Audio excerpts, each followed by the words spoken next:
La coproduction est en cours de développement dans tous les pays de l'OCDE, en Europe et en France, bien évidemment aussi. Et il est intéressant de ce point de vue-là d'avoir des regards de ce qui se passe dans d'autres pays que la France. On connaît relativement notre pays. En fait, le thème de la participation démocratique, se fait de plus en plus une place dans les stratégies des actions et des politiques publiques au niveau international, européen et national. Elle s'expérimente parce qu'il n'y a pas une recette qui suffirait d'appliquer. Et elle s'expérimente dans la production, la gestion, notamment au niveau local.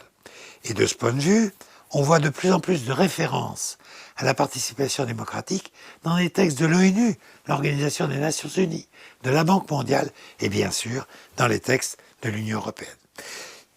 J'évoque ici l'Union européenne, mais il ne faut pas voir l'Europe uniquement comme étant les 28 États membres de l'Union européenne. Il y a aussi, de ce point de vue-là, la Charte européenne de l'autonomie locale qui relève du Conseil de l'Europe. 58 pays sont membres de ce Conseil de l'Europe, bien au-delà des 28 États membres de l'Union européenne, et qui porte une charte commune de l'autonomie locale et qui insiste donc dans les objectifs sur la participation directe des citoyens, même s'il n'y a pas de règles impératives qui s'imposent aux États qui l'ont signé. Mais on voit bien toute une dynamique qui se met en œuvre en la matière. Les gouvernements nationaux s'intéressent aussi de plus en plus à l'idée et aux valeurs des pratiques participatives, notamment au processus de consultation dans la prise de décision.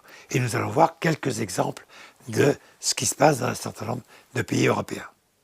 On peut aussi trouver des éléments très intéressants dans pas mal d'expériences faites dans les différents États européens, que ce soit par des formes de consultation populaire, que ce soit par la forme de budget participatif, que ce soit par la forme d'un droit de requête particulier ou des consultations obligatoires. Il y a une énorme richesse en la matière de la participation. Je crois que nous ne sommes aujourd'hui qu'au début d'une évolution. Je continue à croire très fondamentalement dans la valeur de la démocratie représentative, mais je crois qu'il faut la compléter. Il faut l'enrichir, la rapprocher davantage de la population par des initiatives diverses. Dans certains pays, la participation est promue comme condition même des processus de réforme de l'administration publique partout. Dans tous les pays européens, on est dans des processus de réforme de l'administration publique. Mais souvent, aujourd'hui, elle ne peut se faire que sur la base de l'expression et de la participation démocratique des citoyens. Le processus de coproduction engage une diversité d'acteurs. Bien sûr, les citoyens et les habitants, quand on parle de l'organisation de la lutte contre les incendies, des économies d'eau et d'énergie, d'utilisation du vélo, du transport collectif, de la pratique du sport, ça ne peut pas s'organiser et se faire sans les acteurs, c'est-à-dire sans les citoyens et ses habitants. Mais aussi des usagers du service, plus limités dans la matière. Mais quand on regarde et quand on réfléchit aux soins de santé, on voit bien que la participation du soigné est indispensable aux soignants. C'est la relation entre soigné et soignant qui va permettre d'adapter le soin aux besoins précis de chaque individu. Et on pourrait multiplier les exemples dans le domaine des transports avec les passagers, dans le domaine des personnes qui aident les familles ou les enfants.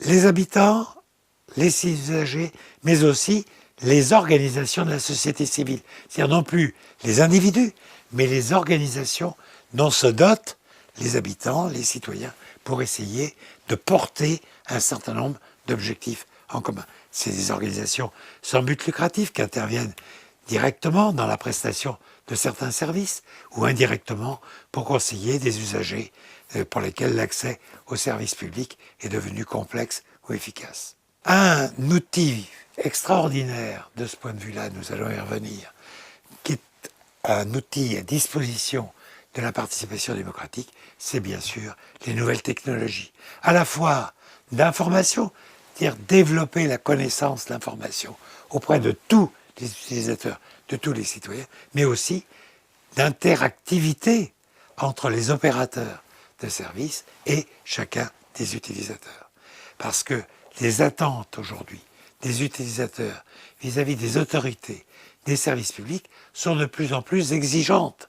On ne délègue plus aux élus pour 5 ans ou pour 6 ans en disant bah, faites pour le mieux. Non, on veut pouvoir dire son mot au fur et à mesure, pouvoir peser parce qu'en même temps, les élus, quelles que soient leurs compétences et leurs responsabilités, eh bien, ils ne peuvent pas tout connaître.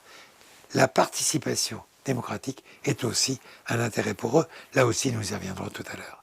La participation, ceci dit, reste variable. Elle est plus ou moins développée selon les autorités publiques, selon les territoires, selon ce que souhaitent les élus ou pas. Que les organisations civiques ont été des organisations de protestation et l'action publique s'est construite un peu en 2 temps. C'était une action publique étatique qui était centralisée dans la tradition de l'État unitaire et puis de l'État communiste, et une autre action publique locale, plus décentralisée, et plus ouvert à la collaboration avec les associations civiques. Les mouvements syndicaux ont été aussi vraiment très actifs au début des années 90.